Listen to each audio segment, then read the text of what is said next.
तेलंगाना देखिए न्यूज़ में अब तमाम के खैर मकदमे में बढ़ते हैं। खबर की जानिब बीआरएस के वर्किंग प्रेसिडेंट KTR आज एक इजलास से मुखातिब कर रहे थे। बताया गया कि इस मौके पर MLA तलसानी श्रीनिवास यादव के अलावा T Padmarao Goud, Maganti Gopinath, Kaushik Reddy, Secunderabad parliament incharge Talasani Sai Kiran Yadav दीगर भी मौजूद थे।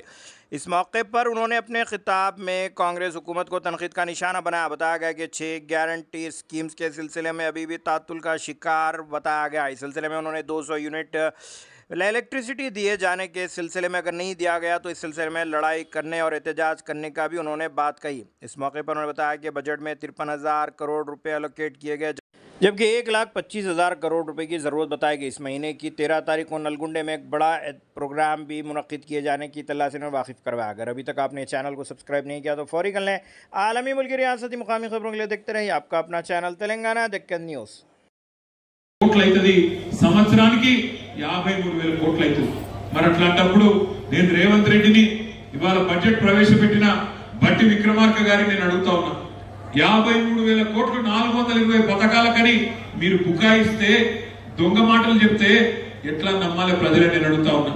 39,000 కోట్ల రుణమాఫీ ఒక దిక్కున్నది, 53,000 కోట్లు మహాలక్ష్మి పథకంకి ఉన్నది, రైతు భరోసా అన్నావు దానికే 24,000 కోట్లు, మరి ఇవన్నీ కలిపితే 1,25,000 కోట్లు దాటిపోతుంది।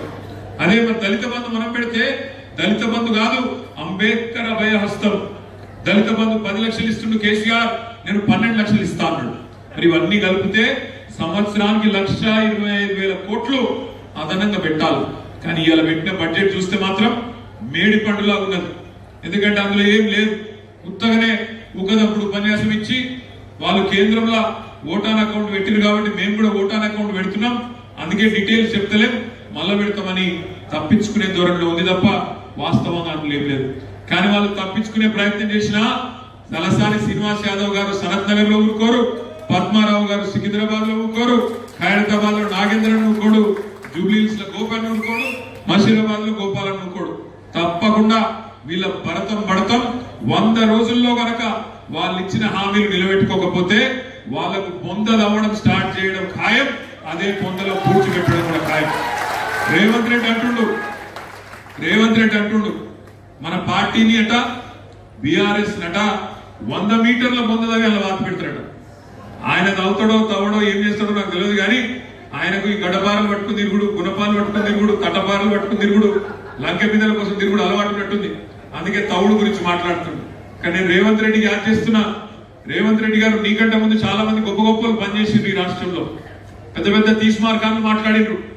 24 సార్లు से सुन रहे हम लोग, 24 ఏళ్ళకి ఇంటనే ఉన్నాం కేసీఆర్ ను ఖతం చేస్తాం, ఇది చేస్తాం, అది చేస్తామని। కానీ పెద్ద పెద్ద తీస్మార్కాలతోనే కాలేదు, నీలాంటి బుడ్రకాంతో ఏం కాదు, ఊదు కాలది, పీరి లేవది, ఏమి కూడా కాదనే మాట కూడా నేను విజ్ఞప్తి చేస్తా ఉన్నా।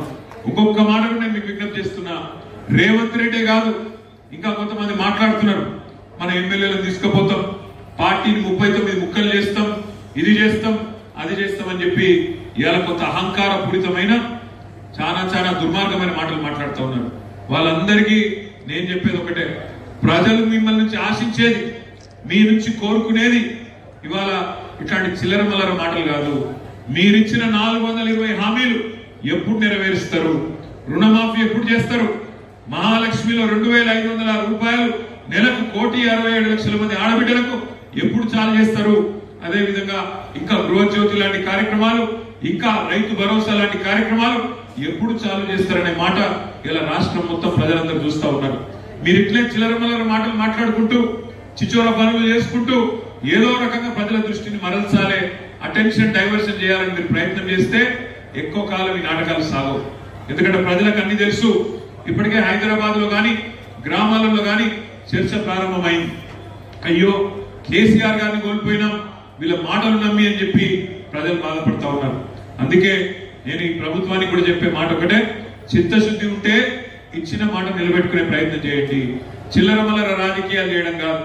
మార్పు అన్నారు, ఏం మార్పు చేస్తారని ఆయన అంటే టీఎస్ తీసి టీజీ పెడతారట, అది మార్పు అంట। టీఎస్ తీసిండ్రు, టీజీ పెట్టిండ్రు, అది మార్పు అంట। చార్మినార్ ఉండదట, తెలంగాణ రాజముద్రలో తెలంగాణ అధికారిక లోగోలో చార్మినార్ ఉండదట, కాకతీయ కళాతోరణం ఉండదట, రాచరిక పోకడలకు నిదర్శనం అంట।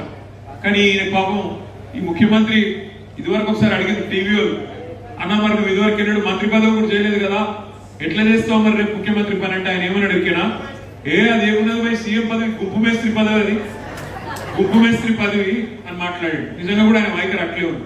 నేను ఒకటే అడుగుతున్నా, చార్మినారు